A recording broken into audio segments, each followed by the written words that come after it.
राम मंदिर सबका है। राम मंदिर, और हमारा ये मानना है कि राम तो रोम रोम में है। हमारी जो प्राचीन जो सभ्यता है वो ये बताती है कि राम सबके हैं और हम पुरुषोत्तम राम के मानने वाले हैं।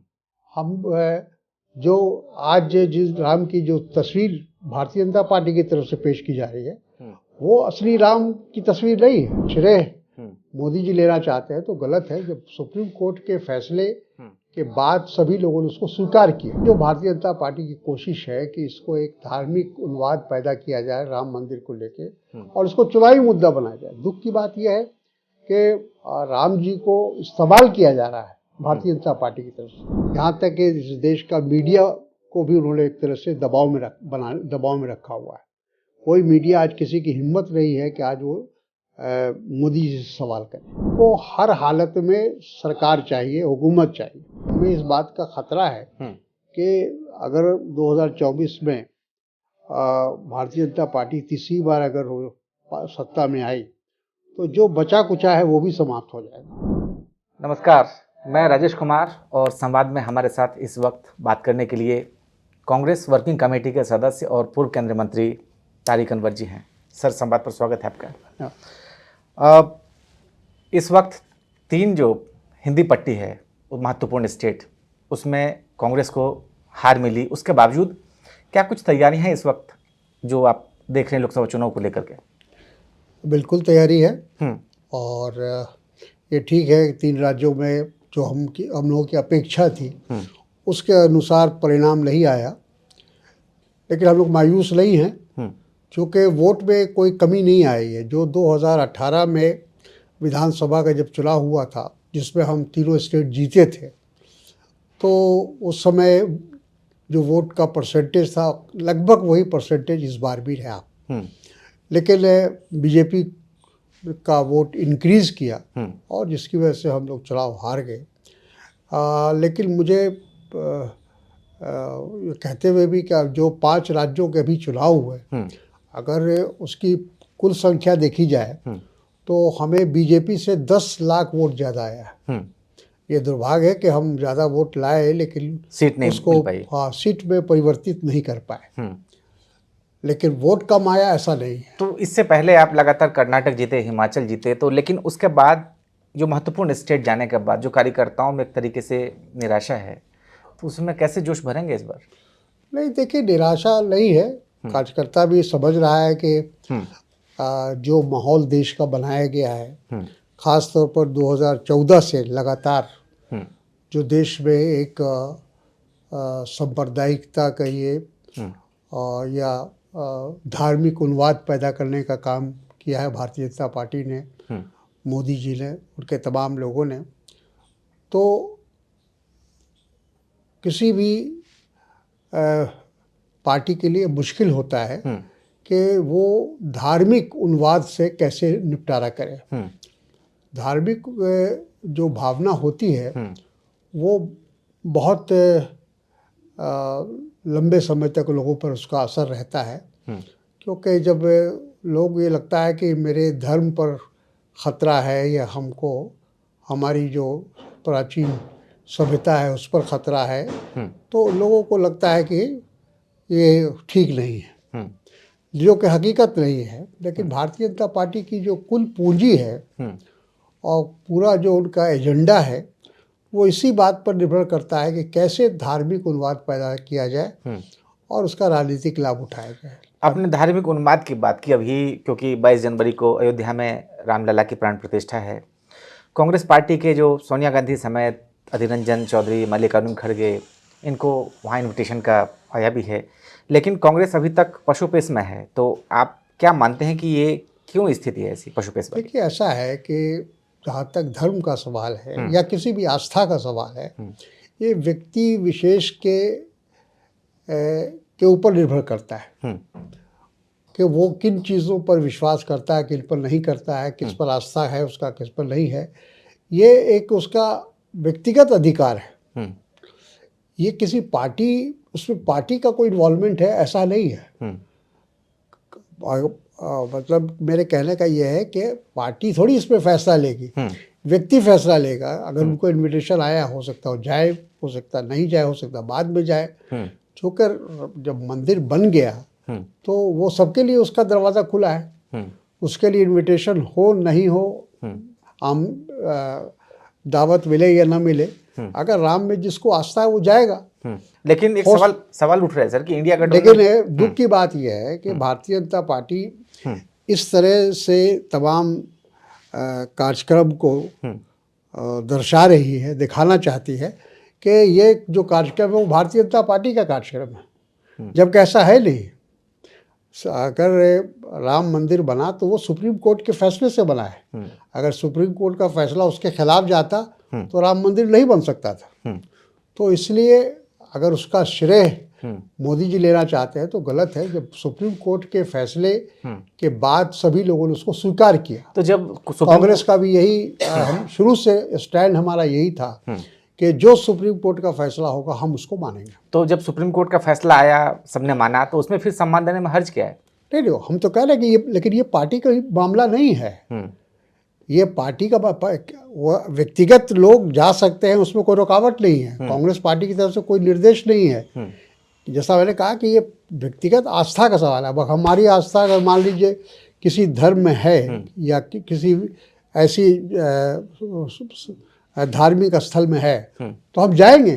नहीं, लेकिन एक सवाल उठ रहा है सर कि कांग्रेस और इंडिया गठबंधन को राम मंदिर से इतना परहेज क्यों है? कोई परहेज नहीं है। हम तो कह रहे हैं कि भाई राम मंदिर सबका है। राम मंदिर, और हमारा ये मानना है कि राम तो रोम रोम में है।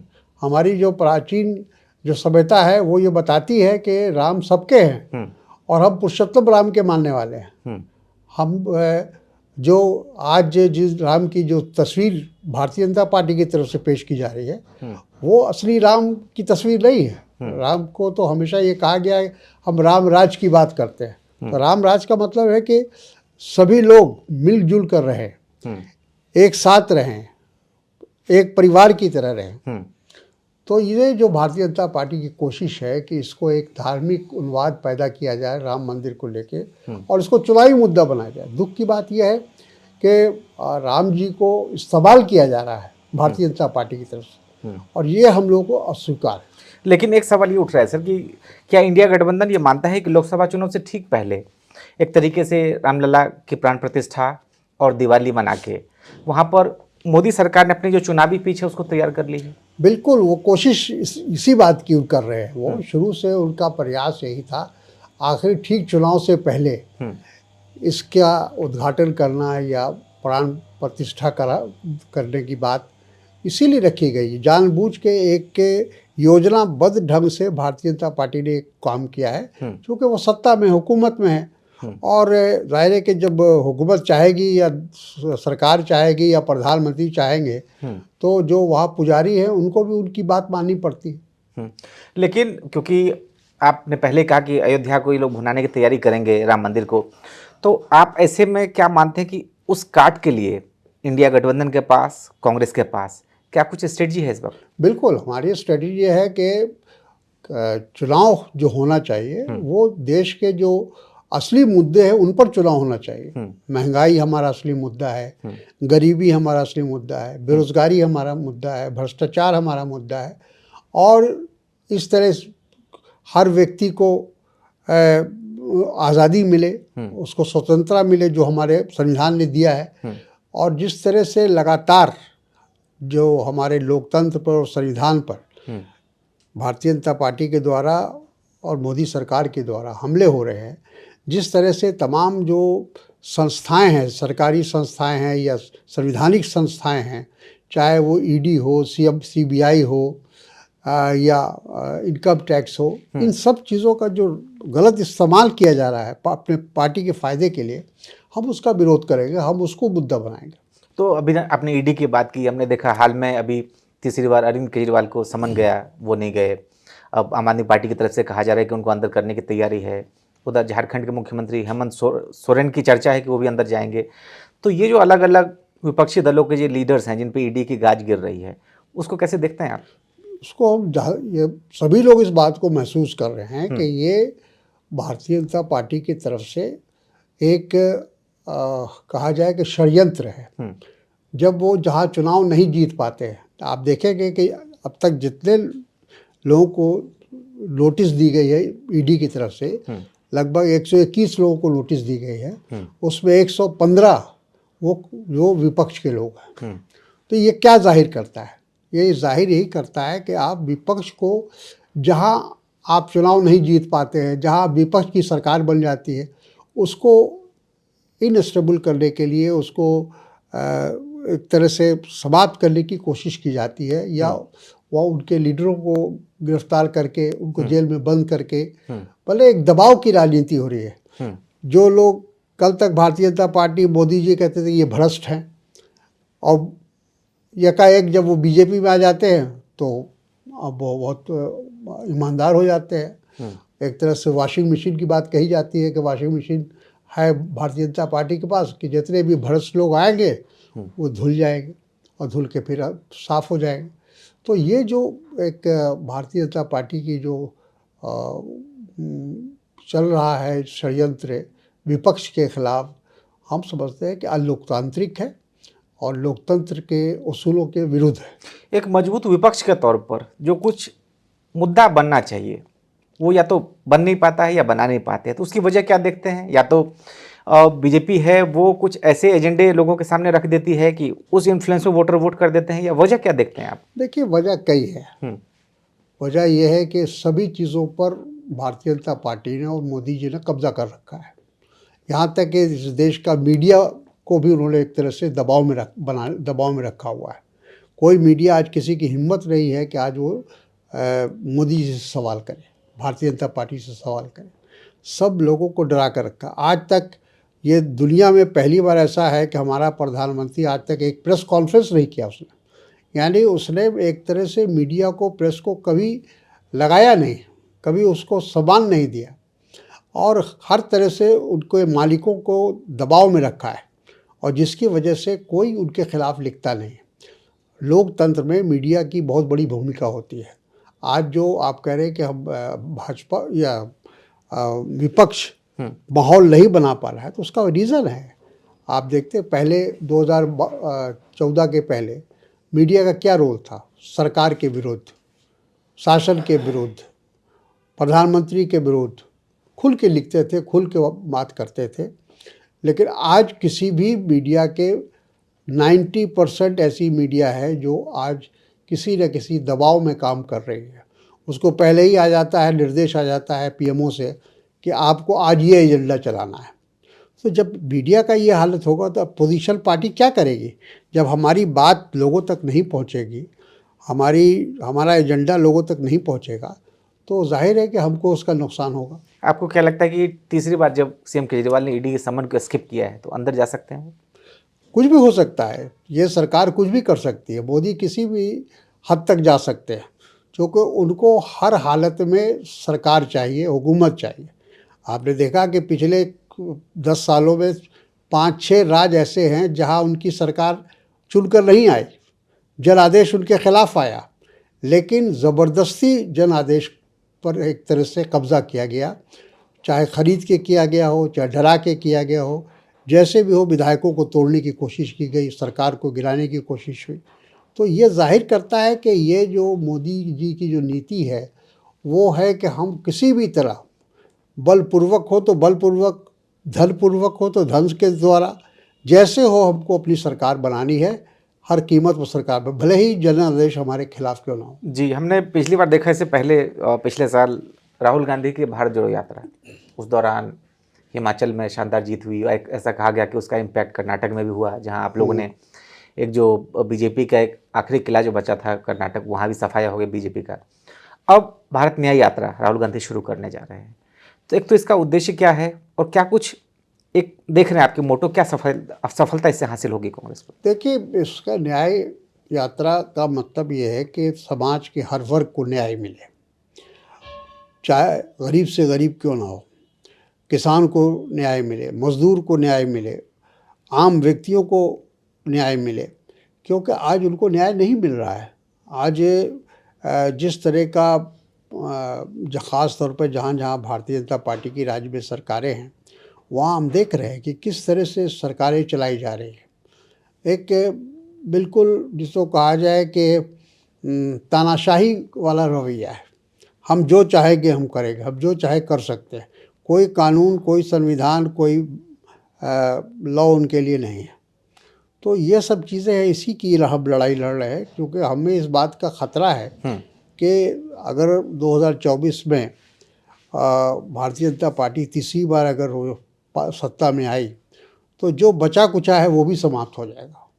यानी जो संविधान, हमारा संविधान की अवहेलना हो ही रही, लगातार हो रही है। और आप देख रहे हैं कि गांधी, नेहरू, जितने हमारे पूर्वज नेता थे, उन सबों के खिलाफ एक माहौल बनाया जा रहा है, पूरे देश में खड़ा किया जा रहा है, झूठा प्रचार करके, झूठा प्रोपेगेंडा करके। अपने ही जो देशभक्त थे या अपने ही जो स्वतंत्रता सेनानी हैं, उनकी आलोचना हो रही है, उनको किसी तरह उनकी छवि को धूमिल किया जा रहा है जी। तो ये सब जो हो रहा है ये देश हित में नहीं है, इसका हमको कीमत चुकानी पड़ेगी, देश को कीमत चुकानी पड़ेगी आगे चल के। एक इंडिया अलायंस की बात करें तो यहाँ पर क्या कुछ देख रहे हैं आप? क्योंकि जब दिल्ली में मीटिंग हुई तो उसमें प्रधानमंत्री पद के लिए खड़गे जी का नाम सामने आया है, नीतीश जी अलग एक तरह से मंशा पाले हुए हैं कि हमें पीएम बनाए, जेडीयू की तरफ से लगातार डिमांड हो रही है। तो आप क्या मानते हैं इसको लेकर? देखिए, ये कोई मुद्दा नहीं है। पहली मीटिंग में ही इंडिया अलायंस के बैठक में ये तय हो गया था कि अभी हम इस मुद्दे को नहीं उठाएंगे, क्योंकि देखिए, लोकतंत्र में जब आपके पास संख्या होगी तभी तो आप प्रधानमंत्री बनाइएगा या सरकार बनाइएगा। तो पहले तो संख्या बढ़ाने की ज़रूरत है, संख्या में लाने की ज़रूरत है कि बहुमत में हम आए। और उसके लिए जो इंडिया गठबंधन बना है वो तमाम, आप 14 में हम चुनाव इसलिए हारे कि हम बिखरे हुए थे, आपस में बटे हुए थे। फिर 19 का भी यही हाल था कि 19 में भी हम सब बटे हुए थे, सारा अपोजिशन बटा हुआ था। लेकिन इस बार पहली बार सारा अपोजिशन एकजुट हो रहा है। आपको याद दिलाना चाहेंगे कि 2019 में भारतीय जनता पार्टी को मात्र 37% वोट मिला था, यानी लगभग 63% वोट उनके खिलाफ था। हम उस 63% वोट को जोड़ने की कोशिश कर रहे हैं इंडिया अलायंस के द्वारा। अगर हम उसमें कामयाब हो गए तो ये जो लोग कहते हैं कि नामुमकिन है मोदी जी को हराना, वो मुमकिन हो जाए। लेकिन एक सवाल ये उठ रहा है सर कि एक तरफ ब्रांड मोदी, दूसरी तरफ आपके पास पीएम पद के लिए भी चेहरा नहीं, तो ऐसे में लोग अगर वोट करेंगे तो क्या सोचकर करेंगे? क्योंकि एक जहन में कुछ तो आना चाहिए कि ये पीएम उम्मीदवार है जिनको वोट करें। देखिए, इस देश के इतिहास राज्य को आप देखिएगा तो ऐसा कई बार मौके आए जब विपक्ष के पास कोई उम्मीदवार नहीं था। आप 77 ले लीजिए, 77, आप 89 ले लीजिए, और 2004 ले लीजिए। 2004 से 2014 तक हमारी सरकार रही, कोई नहीं जानता था कि मनमोहन सिंह प्रधानमंत्री बनेंगे। उसी तरह उसके पहले जो हमने बताया आपको, 77 में विपक्ष जब कांग्रेस को हराया था तो उस समय उन्होंने कोई प्रधानमंत्री का नाम आगे नहीं लाया था। होता क्या है कि हम लोग ये समझते हैं कि प्रधानमंत्री के नाम लाने से कोई फ़र्क पड़ेगा, ऐसा नहीं है। जब लोग मन बना लेंगे कि हमको वर्तमान सरकार से छुटकारा हासिल करना है तो वो वोट देंगे, अपोजिशन को वोट देंगे, और अपोजिशन बैठकर तय कर लेगी कि हमारा प्रधानमंत्री कौन बनेगा। हमने 2004 से लेकर 2014 तक एक मजबूत सरकार चलाई है, हालांकि वो भी गठबंधन की सरकार थी। 10 साल मनमोहन सिंह जी प्रधानमंत्री रहे। कई उनके कार्यकाल में बहुत बड़े बड़े निर्णय लिए गए, नीतिगत निर्णय लिए गए। तो इससे ये जाहिर नहीं होता है कि अगर सरकार बनाने की क्षमता हमारे में होगी तो हम बना लेंगे, हम प्रधानमंत्री अपना चुन लेंगे, सर्वसम्मति से चुनेंगे, आम सहमति से चुनेंगे। लेकिन सब अगर एक तरफ से उधर नीतीश बैठे हैं, उधर बाकी लोगों की भी इच्छा है कहीं ना कहीं हमें पीएम बनाया जाए, तो फिर किन किन लोगों को पीएम बनाएंगे? सवाल तो ये उठ रहा है। देखिए, भारतीय जनता पार्टी में आपको याद दिलाएंगे कि 2014 में लालकृष्ण आडवाणी, LK आडवाणी जी, वो चाहते थे प्रधानमंत्री बनना, वो प्रधानमंत्री के उम्मीदवार थे। फिर ये बन गए उम्मीदवार। तो उस समय बहुत टसल था कौन भारतीय जनता पार्टी में। वो थी, क्या नाम है, अपोजिशन लीडर सुषमा स्वराज थी, वो उम्मीदवार थी। राजनाथ सिंह उम्मीदवार थे, ऐसे कई उम्मीदवार थे, गडकरी थे। तो ऐसा नहीं होता है, उम्मीदवार तो कोई भी हो सकता है, बन सकता है, लेकिन अंत में जिसके साथ बहुमत होगा, जिसके नाम पर आम सहमति होगी, वही देश का प्रधानमंत्री बनेगा। जी, आप बिहार से आते हैं, 5 बार कटिहार से लोकसभा सांसद रहे हैं। आप क्या देखते हैं कि इस बार बिहार में कांग्रेस की क्या कुछ स्ट्रेटजी है? ऐसा कहा जा रहा है कि कांग्रेस वहां पर 10 से 12 सीट चाह रही है और यूपी में चाह रही है 40 से 50 सीट। तो कैसे मिलेगा 40 देखिए, ऐसा सीट? नहीं है। कोई हम अपनी दोनों जगह जो हमारा संगठन है कमज़ोर है, हम इस बात को स्वीकार करते हैं, लेकिन हम ये ज़रूर चाहेंगे कि हम एक राष्ट्रीय पार्टी हैं तो हमारा प्रतिनिधित्व भी हो। तो उस हिसाब से हम बात करेंगे, जो भी हमारे गठबंधन के साथी हैं। अब बिहार में आरजेडी है, नीतीश जी हैं, फिर लेफ्ट फ्रंट है, तो सब मिला के हम लोग आपस में बैठेंगे और तय कर लेंगे कि हमारा कौन पार्टी कहाँ से चुनाव लड़ेगी। 40 सीट पर देखिएगा आप कि आम सहमति होगी। तो कितनी सीट एक्सपेक्ट कर रही है कांग्रेस?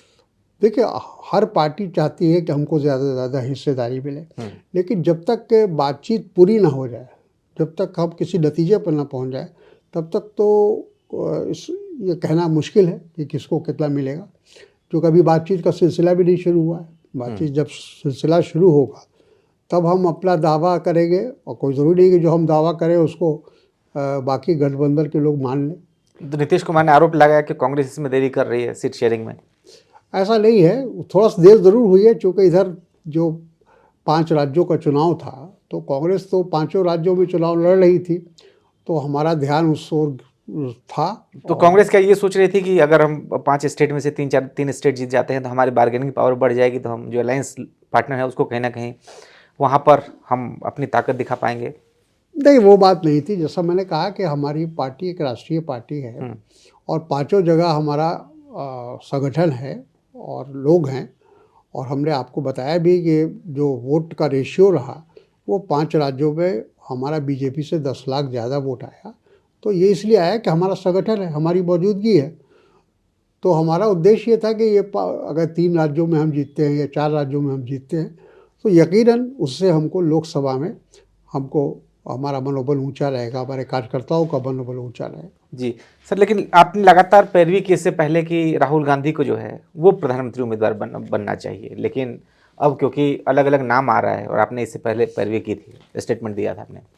देखिए, राहुल गांधी ने बहुत पहले जब उनका नाम आया था तो उन्होंने साफ इनकार किया था कि मैं प्रधानमंत्री का उम्मीदवार नहीं हूँ।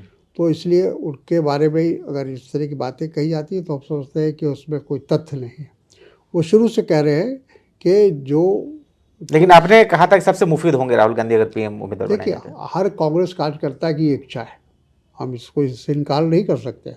अगर किसी कांग्रेस कार्यकर्ता से आप पूछेंगे तो ज़रूर कहेगा कि हमको राहुल जी को हम प्रधानमंत्री के रूप में देखना चाहते हैं।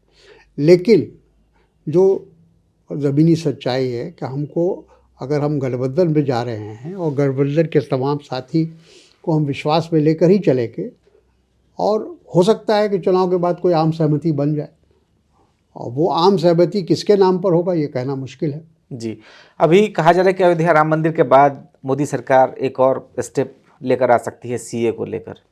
तो आप कैसे देखते हैं कि सीए अगर आता है तो इससे क्या कुछ होगा? और देखिए, अभी चुनाव है 24 का, तो ये तमाम चीज़ें आएंगी। आप देख रहे हैं, जैसा हमने कहा कि राम मंदिर को ये एक्सप्लॉइट करेंगे, उसको इस्तेमाल करने का प्रयास करेंगे, क्योंकि जब जब भारतीय जनता पार्टी कमज़ोर पड़ती है तो वो धर्म का सहारा लेती है। आप देखिए, जब से 1982 से लगातार देखें, उससे पहले भी गौ हत्या को लेकर उनका आंदोलन चलता था, बाद में फिर राम मंदिर का हम शुरू हो गया। तो कहने का मतलब है कि भारतीय जनता पार्टी धार्मिक उन्माद पैदा करने के अलावा और कुछ नहीं कर सकती है, और उस उन्माद के खिलाफ हम लोग लड़ाई लड़ेंगे। अब हमें उम्मीद है कि आने वाले समय में, जैसा हमने कहा आपको कि 37 और 63 की लड़ाई है, हमें 63 को एक करना है, और जिस दिन 63% लोग या विपक्ष एक हो जाएगा उस दिन मोदी जी का कहीं नामो निशान तो नहीं लेकिन है। वो कैसे होगा, वो स्ट्रेटजी नहीं दिख रही, कहीं ना कहीं उसकी कमी दिख रही है। स्टडी ये है कि अभी 542 सीट हमारा है लोकसभा में। हम लोग की कोशिश है कि कम से कम 400 से लेकर 450 सीट पर सिंगल उम्मीदवार हो विपक्ष का, 1 to 1। तो अगर ये करने में हम कामयाब हो जाएंगे तो यकीनन हम आने वाले दिन में हमारी सरकार बनेगी, विपक्ष की सरकार बनेगी। पिछले दिनों देखा गया विंटर सेशन में कि 146 सांसदों को सस्पेंड कर दिया गया। इसके अलावा महुआ मोइत्रा की सदस्यता बर्खास्त कर दी गई। आप कैसे देखते हैं इसको? देखिए, हमने कहा है कि प्रधानमंत्री जी की जो नीति है वो यही है कि विपक्ष मुक्त भारत बने। वो पार्लियामेंट भी वही चाहते हैं कि विपक्ष मुक्त हो, विपक्ष की कोई आवाज़ ना हो। पहली बार हिंदुस्तान के इतिहास में 142 लोग या 150 लोग, जो भी नंबर था, लोगों को लोकसभा से सस्पेंड किया गया, राज्यसभा से सस्पेंड किया गया। पहली बार हुआ ये इतिहास में। और आपने उनका नाम लिया, महुआ मोइत्रा, टीएमसी सांसद। हाँ, उनको किया गया। उससे पहले आप देखिए, राहुल गांधी को लोकसभा से निकालने की कोशिश हुई, एक साजिश की गई और किसी तरह उनको इस साजिश में यूँ कहिए कि वो तो सुप्रीम कोर्ट था जिसने उनके सदस्यता को बहाल कर दिया, वरना तो इन लोगों ने तो सब तैयारी कर ली, तो उनका मकान भी खाली करा लिया गया था। उनको हर तरह से उनको लोकसभा से वंचित करने की कोशिश की गई जी। तो कहने का मतलब ये है कि हमारे प्रधानमंत्री जी कभी तो कहते हैं कि कांग्रेस मुक्त भारत, लेकिन अब वो विपक्ष मुक्त भारत चाहते हैं। जी, एक बार से लोकसभा चुनाव को लेकर कि ये बताइए कि राज्यवार क्या कुछ रणनीति है कांग्रेस को, कांग्रेस की स्टेट वाइज क्या कुछ रणनीति है? स्टेट वाइज जैसा जिस स्टेट में हम हमारा गठबंधन है, जिस पार्टी के साथ गठबंधन है, उनके साथ हम मिलकर स्ट्रेटजी तैयार करेंगे वहाँ के अनुसार, उस राज्य के अनुसार जी, वहाँ क्या मुद्दे हैं, क्या चीज़ है, कैसे होना चाहिए, वो सारी चीज़ को देखेंगे। तो क्या कुछ तैयारी है उसको लेकर, लोकसभा चुनाव को लेकर? लोकसभा के चुनाव को लेकर पहला तो हमारा प्रयास यही है कि हमारे उम्मीदवार का चयन हो जाए, यानी आम सहमति हो जाए उम्मीदवारों को लेकर। उसके बाद हम मिनिमम प्रोग्राम बनाएंगे और उस प्रोग्राम पर भी सबकी सहमति लेंगे और उसी प्रोग्राम को लेकर हम जनता के बीच में जाएंगे। मतलब हमारा जो मैनिफेस्टो होगा वो ज्वाइंट मैनिफेस्टो होगा।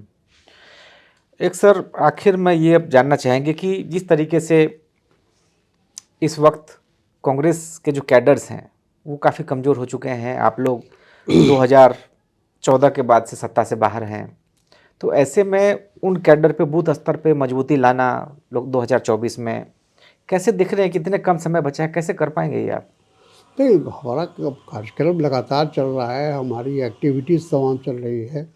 जो एक विपक्ष, मजबूत विपक्ष की भूमिका होती है वो भी हम करते हैं। कोई इशू आता है तो हमारे लोग सिर्फ मीडिया में नहीं बल्कि सड़क पर उतर कर उसका विरोध करते हैं। आप देखिए, अगर तो कोई ऐसा मसला नहीं है जिसका हम लोगों ने सड़क पर उतर कर विरोध नहीं किया। तो हमारा संगठन है, हमें उसे और मजबूत करना है। नहीं, सवाल सिर्फ इसीलिए उठ रहा है क्योंकि जो पार्टी के बड़े युवा नेता थे, बड़े नेता थे, यंग फेस थे, मेरे इशारा ज्योतिरादित्य सिंधिया समेत कई बड़े चेहरे पर है, वो लोग छोड़ के चले गए, उस स्थिति में गए जब उनकी ज़रूरत थी। तो ऐसे में इस पार्टी को उठाना, देश की सबसे पुरानी पार्टी को, तो ये इस वक्त कितना बड़ा टफ चैलेंज है? नहीं, देखिए, ये आना जाना तो लगा रहता है और ख़ास कर जब चुनाव आता है तो इस पार्टी से उस पार्टी में, उस पार्टी से तीसरे पार्टी में, चौथे पार्टी में लोग जाते हैं। तो जो लोग स्वार्थी होते हैं, जो जिनका विचारधारा से कोई लेना देना नहीं, उनका मकसद यही होता है कि किसी तरह हम सत्ता में रहें, किसी तरह हम हुकूमत में रहें, मंत्री रहें, विधायक रहें, ये उनकी कोशिश होती है। तो वैसे लोग तो हम सोचते हैं कि चले जाएं तो बेहतर है, उसका पार्टी का शुद्धिकरण हो जाए। जो स्वार्थी एलिमेंट है उसको जाना ही चाहिए, या जो डर रहे हैं, जो ईडी से डर रहे हैं, जो सीबीआई से डर रहे हैं, वैसे लोग भी जा रहे हैं। तो कुछ डर से जा रहे हैं। आपका इशारा प्रफुल्ल पटेल और उनकी तरफ है? बिल्कुल, एनसीपी, अजीत पवार की तरफ। हाँ बिल्कुल, जो भी लोग गए हैं, यूं सिंधिया जी गए हैं, सिंधिया जी भी स्वार्थी के लिए गए हैं ना, और क्या था उनको, मंत्री बनना था उनको, तो मंत्री बनने के लिए उन्होंने त्याग दिया कांग्रेस को। लेकिन कांग्रेस में भी लेकिन तो कहाँ कहाँ कांग्रेस और कहाँ बीजेपी, मतलब दोनों एक दूसरे के कई कट्टर विरोधी हम लोग हैं। विचारधारा को अगर देखा जाए तो हम धर्मनिरपेक्षता को मानते हैं, हम आम लोगों के साथ चलने में विश्वास रखते हैं। भारतीय जनता पार्टी का जो है वो एक धर्म विशेष को नहीं लेकर सर, चलना बीजेपी के चाहता है। कट्टर विरोधी तो हैं, लेकिन जब मौका पाते हैं तो उद्धव के साथ सरकार भी बना लेते हैं, तो उसमें कोई परहेज नहीं होता। कहाँ उद्धव ठाकरे के साथ महाराष्ट्र में नहीं, उद्धव ठाकरे ने अपना विचारधारा बदला। जी, उद्धव ठाकरे ने विचारधारा बदला, हमने नहीं विचारधारा बदला। हमने कहा कि हम सेकुलर हैं, सेकुलर रहेंगे, हम धर्मनिरपेक्षता पर हमारा विश्वास है। जब वो धर्मनिरपेक्षता पर वो हमारे साथ आए और हमारे साथ चलने को तैयार हुए तो हमने उनको लिया। जी। तो जाहिर तौर पर तारिक अनवर जी को कहना है कि कांग्रेस की तरफ से इस वक्त पूरी रणनीति है ब्रांड मोदी का मुकाबला करने के लिए, और इनका कहना है कि बीजेपी इस वक्त चुनावी पिच पर अयोध्या का जो मुद्दा है उसको जरूर भुनाएगी 2024 चुनाव में। और इसी तरीके से आप संवाद में बने रहिए, और तारिक जी संवाद में मौका देने के लिए, बातचीत करने के लिए बहुत बहुत बहुत धन्यवाद आपका। Thank you. Thank you.